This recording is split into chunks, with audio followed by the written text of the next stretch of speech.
Guys, welcome back to the NALF YouTube channel.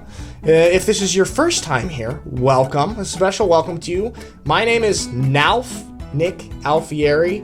My nickname is NALF. That's where we get the NALF, okay? I am an American living in Schwäbisch Hall, Germany, a small town in southern Germany. I play American football here for the Schwäbisch Hall Unicorns of the German Football League. Now, I've been here on and off for about 6 years, so I have had a lot of experiences with culture shock and settling into a different country. And there are certainly things about Germany that kind of surprised me at first, but I have since gotten used to, and they are just part of my everyday life, and they don't seem like anything too crazy for me now. So what are some things you can't get used to about Germany? I can't get used to the no air conditioning. I can't get used to the no spatial awareness. People walk around as if they're the only person on earth.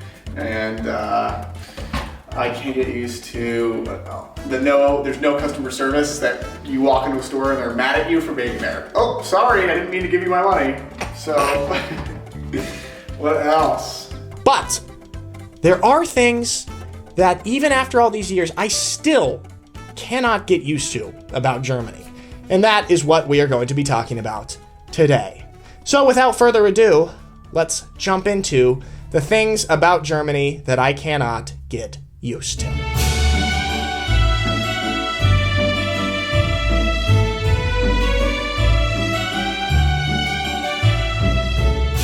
Elements of German society that are slow, barbaric, and outdated. I am looking at some institutions such as banking that rely so heavily on physical snail mail.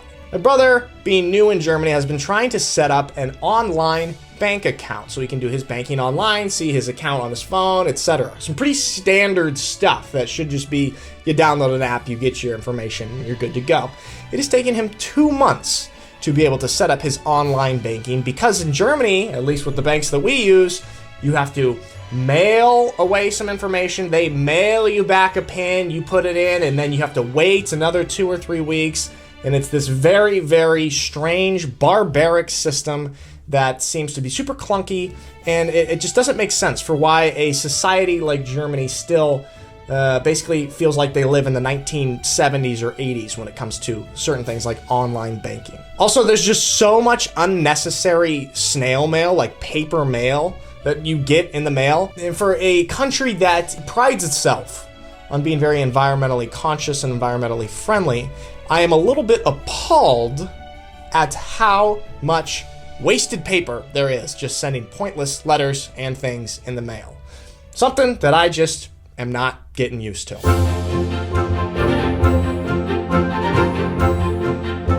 How fast people drive on the Autobahn. Woo! We go faster, dude. Did you just, okay, Maximum speed. All right, okay, that's good, that's fast. Now, Americans are always really interested in it and almost obsessed with the fact that you can go as fast as you want during certain stretches on the Autobahn.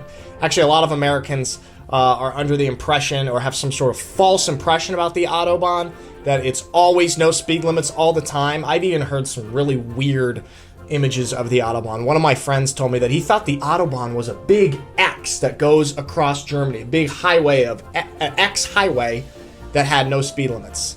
Not really sure where that came from. I've also heard that the Autobahn is a circular highway all around the country. Also really weird. But yeah, I've been driving on the Autobahn now for 6 years, and I've gotten used to going much faster than I would typically go in the States. In the States, you're really going about 60, 65 miles per hour tops, which, what is that in kilometers per hour? Maybe 110 or so? I don't know. My math's probably wrong. But since living in Germany, I've gotten used to going 160, 170 kilometers per hour, which is about 100 miles per hour, something I would never do in the States. But I've gotten used to that. It's no big deal to be driving in the left lane, passing cars going 160 kilometers per hour. I'm used to that.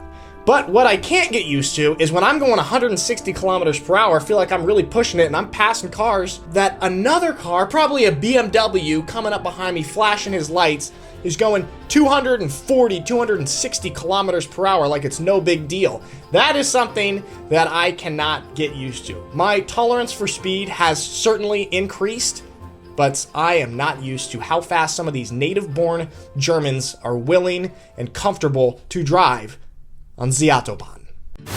Okay, sorry to interrupt the content for a moment. It's just time for a shameless plug. Guys, as you know, I do not do sponsorships on this channel.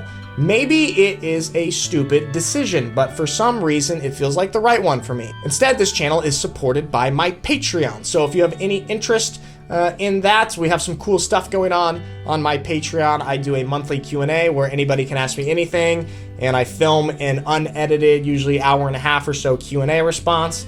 We have a movie club where we are going through different movies that people have picked. Also a fun thing, and I post a lot of behind the scenes stuff, extra content, bonus footage, stuff like that. So if you are happy that this channel has remained sponsorship free for the last 6 or 7 years and are interested in supporting it, please feel free to check out the NALF Patreon page. The link to that is in the description, and I very much appreciate it. Okay, enough with the shameless plug now. Back to the content.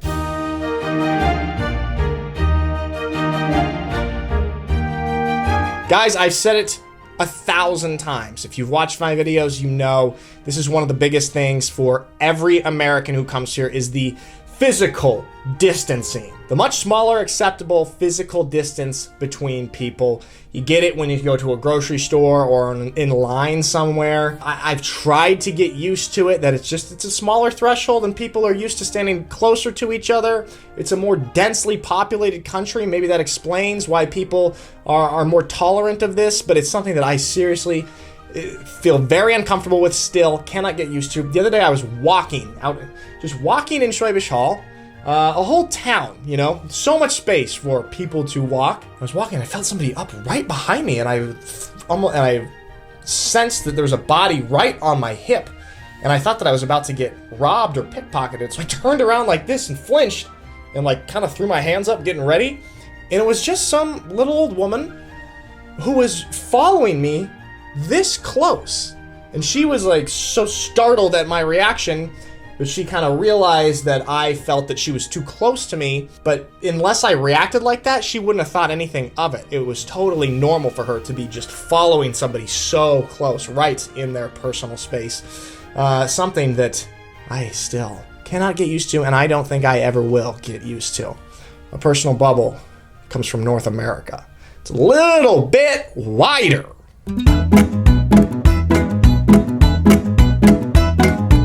This one is actually something that I sometimes like and sometimes don't like, and it is that it stays lighter later, especially in the summer.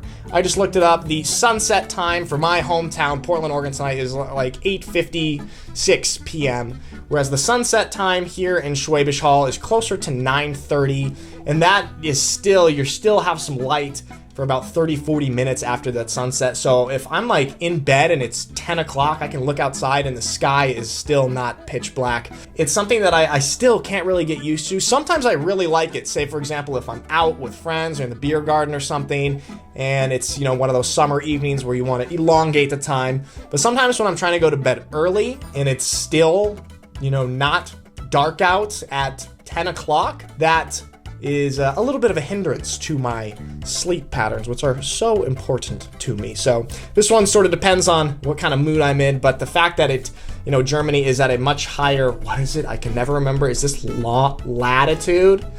And results in later sunsets. It's quite something that I am not used to.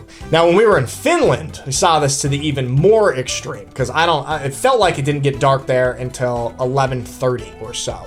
And that was in April. So I would imagine now in June and getting close to the actual summer, it would be maybe like midnight. So that's something that is sometimes good, sometimes bad, but I'm certainly not used to it. This isn't all negative, guys. And this one thing that I absolutely cannot get used to, but I love it because it brings me so much joy every time, is when I walk into a German bakery and I smell that smell of the German baked goodness, magical food. It is something that every time I go in there, it feels like it's the first time I've been in there. There is just something incredible about German bakeries. We just really don't have this level of baked goodness in the States, at least not on such a wide scale. It's, for the most part, if you go into a German bakery, you know you're going to get some pretty high quality stuff. And the smell that I get when I walk in there makes me want to buy every single thing on the menu. I usually just stick to my typical butter pretzel.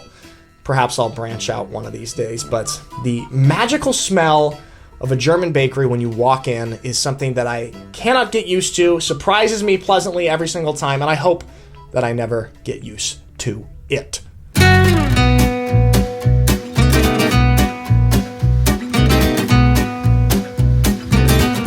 Guys, Germans work really, really hard, okay? They have this reputation for being efficient and hardworking, and that is absolutely true. But Germans also have a lot of holidays where basically it seems like nobody's working. You've probably heard a million times about Americans complaining about the fact that most things are shut down on Sundays. Now, I'm past that point. I get it. I'm used to it. I can structure my week around everything being closed on Sundays.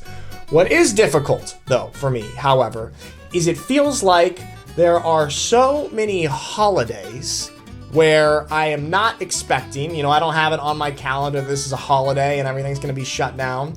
So recently, for example, it was the Pfingstfest, where everything's closed on Monday. I forgot to realize that, I guess, so I knew everything was going to be closed on Sunday. And then I tried to go to the store on Monday and realized, oh, it's a holiday, everything's still closed. So when you run into these situations where there are 2, sometimes even 3 days in a row where everything is closed, it's a little bit difficult for an American to get used to. I've fought and clawed and battled my way to getting used to everything being closed on Sundays. I am not used to there being multiple days in a row where everything is closed. Germans have so many holidays, and it feels like everybody's on vacation all the time, especially in summertime. Every time I talk to someone, I'm like, hey, how's work going? Like, oh, it's good, but I'm on vacation right now. I'm on a 2 weeks vacation. I'm going to Greece tomorrow. And I feel like this is the most common conversation that I have with people when I ask them about their work. Another positive one, guys, is the exciting and relaxed, great vibes that you get in a small German town on a sunny Sunday. I've talked about it many times before. German Sunday culture, which is slow down, chill, relax, enjoy time with your friends and family. And walking around Schwäbisch Hall on a nice weather Sunday, it's just this experience that every single time makes me feel like I'm experiencing it for the first time. It's like some reason I forget that this is gonna happen. It's gonna feel like this on these Sundays. And I don't know why. I'm not used to it. And this is another thing that I don't want to get used to. I want to continue to wake up and walk around on a late morning on one of these Sundays and be just pleasantly surprised and take it all in on all these people sort of stopping in a collective way, sort of stopping, slowing down, and all enjoying life. You can just feel it. And it's something that I really, really like. And I have not ever experienced this in the States on this level. All right, guys, so those are some things that I, as an American living in Germany, am still not used to about this country. If you've got any experiences of your own, if you're an American that lives in a foreign country, or if you're a German who wants to defend some of these points, please feel free to do so in the comments. That is all for today. Thank you so much for watching my YouTube videos. I very sincerely and truly appreciate it. Hope you have a lovely day, and I will see you next time.